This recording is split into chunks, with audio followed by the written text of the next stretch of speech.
There is a paradigm shift that we are beginning to see in how organizations are viewing themselves and how individuals within organizations also need to view themselves.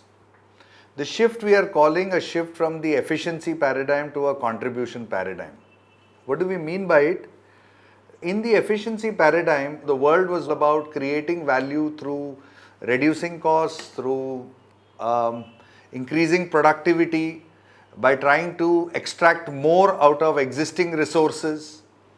And it is also built around the notion that human beings are fundamentally resources who need to be exploited or who need to be leveraged by the organization in the best possible way. So this is the efficiency paradigm in which we have been operating as a product of the industrial age. In the last 10 years particularly, and perhaps over the last 15-20 years, there has been a gradual shift to what you can call as the contribution paradigm, which has in a way been supported or accelerated by automation, by digital, by the advent of all the new technologies which are taking place. The contribution paradigm which comes about is actually one where we are looking at starting with the notion that the individual has infinite potential, and therefore the individual is not someone who's a resource but is someone who can probably create enormous new orders of value. And it also means that organizations are actually networks of these individuals who are connecting with each other and trying to build and create radically new value propositions for their customers and for people around them. And it also means that in such organizations where you're looking at it, you start viewing organizations less as institutions and you start viewing organizations more as collectives which are then trying to build and create new new forms of relationships, new forms of engagements with their customer groups or with communities whom they are operating.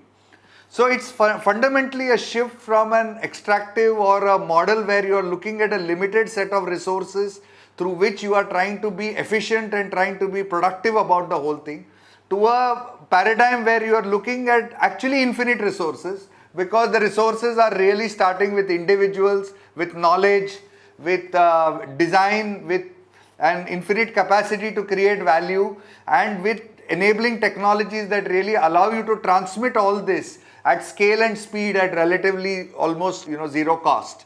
So this is the shift in paradigm from which we begin. And now what does this paradigm really finally involve from an organization's point of view?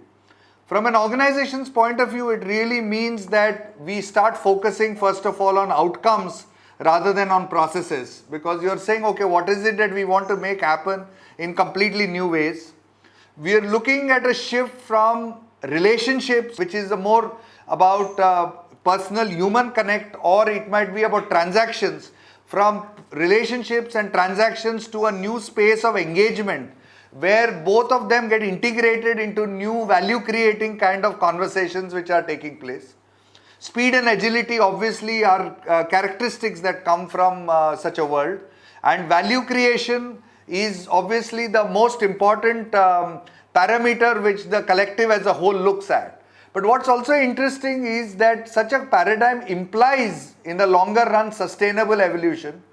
And why it involves sustainable evolution is because when I'm looking at contributing to others and meeting outcomes, it means not just meeting immediate financial or business outcomes, but it also means meeting deeper human outcomes. It also means meeting deeper societal outcomes. And it also means meeting more sustainable or long-term outcomes. So even the quality of outcomes starts undergoing a change, and that is accelerated by engagement with customers. And therefore these two together talk to each other. So in a sense, engagement with customers and sustainable evolution talk to each other. Value creation and the focus of outcomes talk to each other. And design and speed and agility talk together in terms of creating radically new architectures in which we deliver all of these things. So this is how we see the paradigm unfolding from moving from an efficiency paradigm. And what we are saying is that the unit of the efficiency paradigm was really one where it is a resource, some critical or a collection of resources, which is the unit of thinking, because it's really whether it's about raw material or whether it is finance or whatever, while the unit in the contributor paradigm is an individual who thinks like a contributor. So the important point that we are making is that the rate of change of an organization towards from an efficiency paradigm to a contributor paradigm is determined by the number of contributors in that organization. If an organization has very few contributors, then their ability to operate move out of an efficiency to a contribution paradigm is limited, and it becomes constrained because there aren't enough people to take up different sub-models within the system. Because if I see a business as a network of several sub-models or component models, then few contributors means only some aspects can be working in a contribution mode, while the rest continue to operate in an efficiency mode. The second thing that we are saying is that today's world, these contributors exist, but they exist by chance.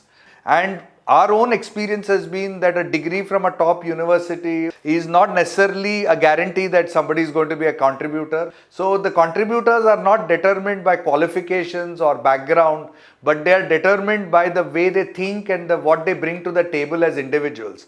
So we have seen in our work over several years that you might have contributors coming from anywhere in the organizations. So it's not a hierarchical thing, or it is not a thing based on some of the dimensions which we have considered as useful dimensions. And intelligence, for an example, is not necessarily by implication, it does not mean that somebody can be a contributor. A person may be not so smart as somebody else, but he still may be a contributor. Now, this is very important, because what we are saying is that the driver for the new world are contributors, but these contributors, we don't know how to find them, we don't know how to recognize them, but we know when they are operating, we can recognize them by their actions. Because you can see that there are people who are making a big difference. You can see there are people who are pushing the envelope in terms of new ways of thinking.